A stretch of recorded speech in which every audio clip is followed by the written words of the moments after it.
Monday morning, as we came back from vacation, I said ban court storming.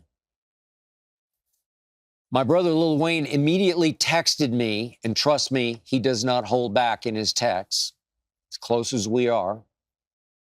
He texted me, man, and it was M with a bunch of A's and a bunch of N's. Man. He said, we can't stop court storming, Skip. You sounded your age up there just now.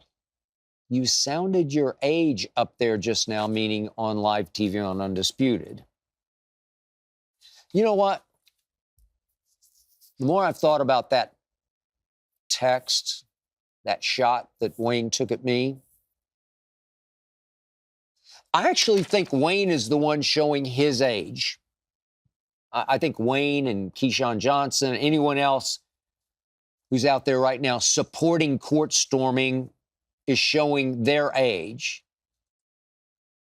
They're the ones who are being old school on this. I'm new school. They're the ones living in the past. I'm the one looking to the revolutionary future on this issue. I'm the one who's been ahead of the curve on this issue for 20 years. I started campaigning for the banning of court storming 20 years ago on live TV on a show called Cold Pizza in New York City on ESPN2. Not sure how much I had to do with it, but soon after I started to campaign. My conference, where I went to school at Vanderbilt, the SEC, the Southeastern Conference, was the first conference to start fining schools for court storming, or field storming for that matter, after football games. My school, Vanderbilt, was fined for the fourth time about a year ago after a basketball game at home, Memorial Gym, when we finally beat our arch rival Tennessee for the first time in 10 years. We court stormed and we got fined $250,000, as we should have been. So my young-minded question everything point is, what fool out there decided court storming should be a memorably essential part of the college experience? What fool came up with that notion? Keyshawn Johnson tells me on Undisputed, oh, these kids, they have to pay all this money to go to these schools. Court storming is just part of the college experience. It is? Why? So let me get this straight. Students should be allowed to get drunk and join hundreds of other students running full speed onto the basketball court with several seconds remaining on the clock in a big upset of a ranked visiting team. They should be allowed to dash right up to the opposing players and taunt them in their faces as they try, usually unsuccessfully, to get off the court, while trusting that said opposing star players don't just deck them. That's coming, just wait. And then these hundreds and hundreds of students, some if not many of them drunk, rush and mob their own players in such an out-of-control frenzy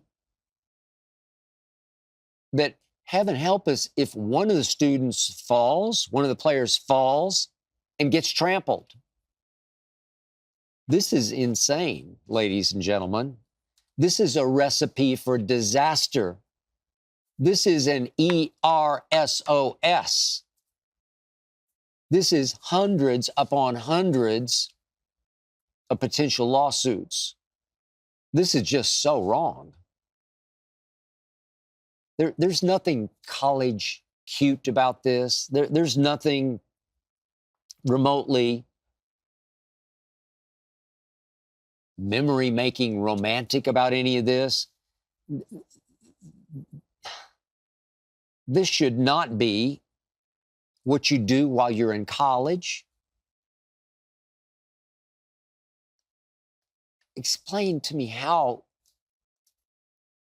Wayne, how did this ivy-covered tradition ever get grandfathered in the first place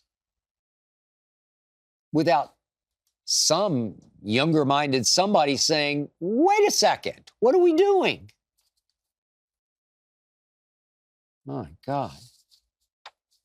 A day passed. Bill Self, man I know and highly respect, stood up and said, it's time to ban court storming. Then Penny Hardaway, another coach and ex-player I respect to the heavens, stood up and said, it's time to ban court storming. Then Alabama's athletic director stood up and said exactly what silly old me said on live TV on Monday on Undisputed. He said, if you court storm, you forfeit. He said, that'll stop it, right? That would stop it. That would save some college kids from themselves, from their court storming selves. That would save some college stars from getting run into or getting taunted in the face. I hope you enjoyed that video. You ready for more? Make sure you click that subscribe button for all the exclusive content from the Skip Bayless Show. And don't forget to check out the full episode of the show wherever you get your podcasts by clicking the link in the description.